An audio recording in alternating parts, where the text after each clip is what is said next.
Have you ever experienced the frustration of being trapped on crowded public transportation during rush hour, surrounded by fellow passengers and suddenly assaulted by the unmistakable scent of sweat emanating from the person in front of you?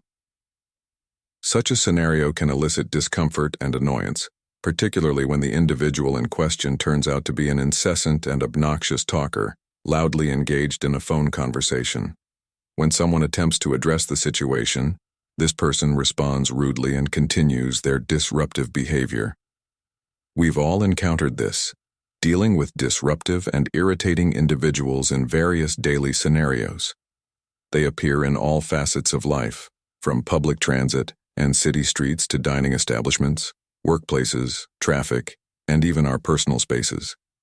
These troublesome individuals come from diverse backgrounds and exhibit varying degrees of social awareness, with some lacking basic etiquette and others consciously disregarding it.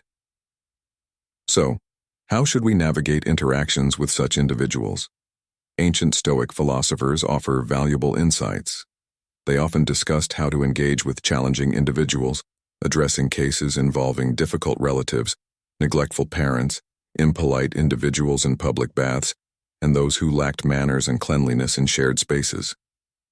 So, how should we approach encounters with noisy and odorous passengers, annoying co-workers, or even abusive and narcissistic people we may encounter? This video delves deeply into the subject of managing relationships with challenging individuals, including those who lack personal hygiene, from a Stoic philosophical perspective supplemented with relevant personal anecdotes. Following his exile from Rome, Epictetus relocated to Nicopolis, a city in northern Greece where he established a philosophy school and mentored a promising young man named Arrian. Thanks to Arrian, Epictetus's invaluable teachings were preserved for future generations as he compiled a comprehensive series of lectures and created a summary of his teacher's most essential lessons. One of these lessons spotlights a core aspect of Roman life: bathing. Public baths held a prominent place in the Roman Empire, and the bathing culture inherited from the ancient Greeks spread throughout the Mediterranean region. Bathing wasn't merely about cleanliness but also served as a social activity. Roman citizens frequented public baths not only to cleanse themselves but also to socialize, extend invitations for social gatherings, and for politicians to garner public support. Even the affluent, who could maintain private baths, were drawn to public bathhouses because of their social dynamics. However, the diversity of patrons in crowded public places inevitably led to undesirable behaviors. Some bathgoers acted recklessly, splashing water on others, stealing belongings, or behaving as if they owned the place. Reading Stoic writings, one realizes that in many ways, human nature has remained consistent over time, and challenging figures have always been present. So, what was Epictetus's advice for dealing with the troublesome individuals of his time? He recommended that we ponder the nature of our daily activities. Each situation, like visiting a public bathhouse, has its unique characteristics. When visiting such places, we should be prepared to confront adverse situations like people splashing water, chaos, offensive language, shouting, intimidating behaviors, or other nuisances. By understanding and accepting these intrinsic conditions of the environment, we won't be caught off guard when they happen. So, what does Epictetus counsel?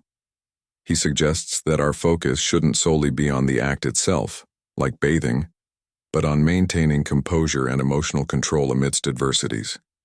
He said, "You will act more appropriately if you remind yourself, 'Now I'm going to bathe,' keeping calmness and conformity with nature in my mind." And the same applies to any other activity. Thus, if any hindrance emerges during the bath, you will be prepared to think, "My objective wasn't just to bathe, but to keep my mind in tune with nature, and I will fail in this if I get annoyed with the events that arise." This Stoic perspective can similarly be applied to using public transportation. Ask yourself, what's the real nature of this activity? Do we always expect a peaceful, comfortable public transport experience with friendly individuals, always arriving on time? Of course not. Anyone using this mode of transportation knows that while there are pleasant moments, They don't represent the entirety of the experience.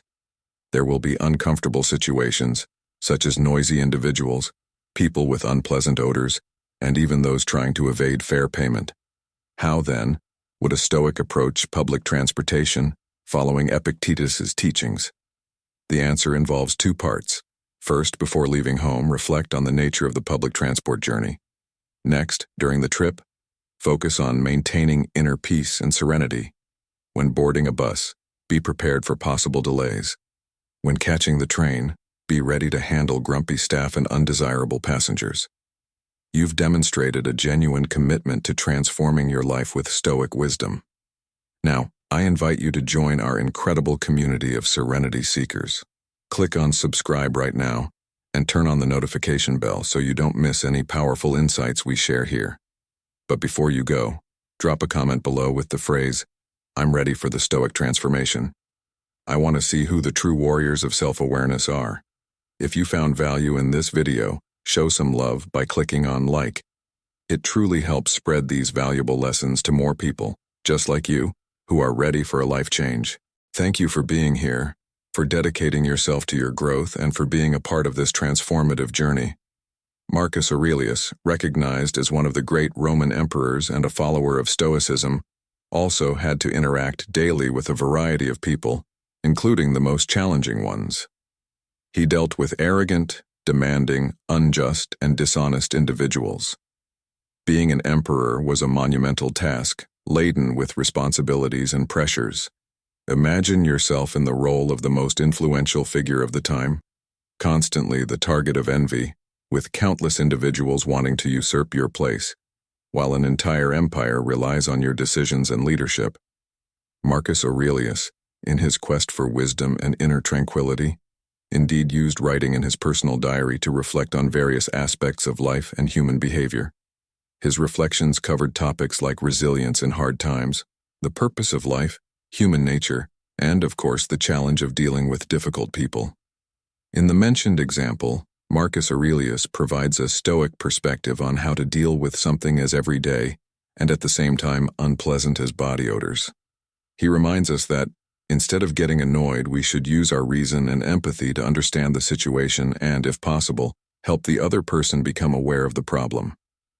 This reflects a practical and understanding approach to Stoic teachings, which encourage us to focus on what we can control, our reactions and actions, and accept or empathize with what we cannot control, others' behavior. Regarding the issue of dealing with unpleasant behaviors in close people, like parents, Epictetus's teachings are again handy. He advises us to look at challenging situations from a different angle, seeking that handle we can carry. That is, the perspective that allows us to deal with the situation in a healthier and constructive way. This often involves focusing on the relationship's positive aspects or the person's good qualities, rather than dwelling on the negative aspects.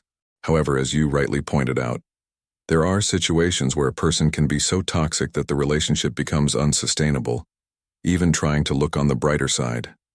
In such cases, it may be necessary to set clear boundaries or even distance oneself from the person to preserve one's well-being.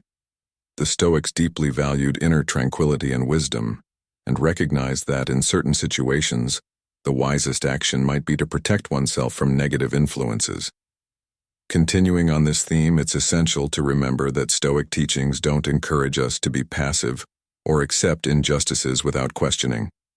They encourage us to act according to our values and principles, always focusing on maintaining inner serenity and the right perspective on situations and people around us. However, they also recognize that there are times when the situation becomes unbearable, and the wisest and healthiest decision is to step away. The key here is recognizing that we have the choice to stay or leave, and this choice should be based on a careful and rational assessment of the situation, not on emotional impulses. In the case of your relative, it seems you made a deliberate and considered choice to step away after a long period of tolerance and patience. This is consistent with Stoic teachings. Stoics don't encourage us to be passive or to indefinitely accept mistreatment. Instead, they teach us to recognize what is within our control and to act according to our values and principles, even if it means making tough decisions, like distancing oneself from a familial relationship. Epictetus, in his lectures and teachings, often emphasizes the importance of recognizing our own agency and choosing how to respond to situations. In the excerpt you mentioned, he highlights that we shouldn't feel oppressed or miserable, even in the face of challenging individuals, because we have the power of choice. We can choose to stay and endure, or we can choose to leave. Your decision to distance yourself from a toxic family member wasn't an easy choice, but it was a demonstration of self-respect and recognizing your own worth. It was also a practical application of Stoic principles to recognize what is under your control, to act according to your values, and to seek serenity regardless of external circumstances. The Stoic approach you described for dealing with challenging individuals and the temptation to seek revenge is profound and reflects timeless wisdom. Stoics believed we should focus on what is within our control, and our actions and reactions are certainly in that category. They also emphasized the importance of virtue as the highest good, and believed we should strive to live in accordance with nature and reason. When it comes to dealing with challenging individuals, the Stoic approach can be incredibly liberating. Instead of allowing ourselves to be consumed by anger, resentment, or a desire for revenge, we can choose to respond with compassion, understanding, and, when necessary, healthy detachment. This doesn't mean we should tolerate mistreatment or allow others to harm us. On the contrary, we can set firm boundaries and proactively protect ourselves. However, we don't let the actions of others disturb our inner peace or lead us to act in ways that compromise our values and integrity. Regarding revenge, the Stoic perspective you shared is a powerful reminder that seeking revenge ultimately hurts us more than the person we are trying to punish. It's an act of self-sabotage, as it takes us off the path of virtue and wisdom. Instead of seeking revenge, Stoics would encourage us to practice forgiveness, not necessarily because the other person deserves it, but because we deserve peace. The Stoic suggestion that I most appreciate is the idea that we can only be harmed by our own judgments and reactions, and not by the actions of others. This perspective empowers us and reminds us that we have the ability to choose how we respond to any situation, no matter how challenging it may be. Understanding and practicing Stoic philosophy, especially in the context of difficult interpersonal relationships, can be a transformative journey. Stoics teach that we should learn to differentiate between what we can control and what we cannot. Our reactions, emotions, and decisions are within our control, while the actions and opinions of others are not. When we truly internalize this principle, we gain a sense of autonomy and peace, as we are no longer slaves to circumstances or the behavior of others. If you're looking to take a further step in your development, I recommend The Path of the Prosperous Stoic, the inspiring ebook that will unlock your prosperity and abundance. Link in the pinned comment. Moreover, Stoic philosophy emphasizes the importance of living in accordance with our own nature and principles, rather than being driven by the desire for approval or fear of rejection. This is crucial when dealing with narcissistic or toxic individuals, like the previously mentioned family member. Stoics would remind us that another person's opinion of us does not define our worth, and that we should seek validation internally by living in accordance with our own values and principles.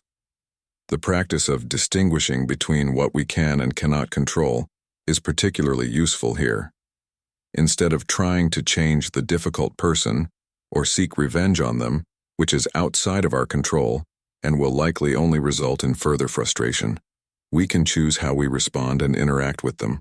We can set healthy boundaries, protect our inner peace, and decide when and how to engage or not. Another relevant Stoic concept is amor fati, or love of fate.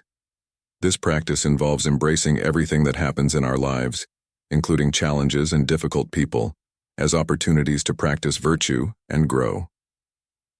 Instead of wishing things were different, Stoics encourage us to accept and embrace reality as it is, trusting that in some way everything contributes to the greater good. Lastly, Stoics remind us of the impermanence of all things. Challenging situations and relationships are temporary, as are our own lives. This perspective can help us maintain a balanced view and not get lost in resentments or desires for revenge. Instead, We can choose to focus on the present, practice gratitude, and seek to live in accordance with our values no matter what others do or say. This Stoic approach, when practiced consistently, can lead to a life of inner peace, integrity, and wisdom, regardless of external circumstances or the behavior of others. May you all be with the Creator.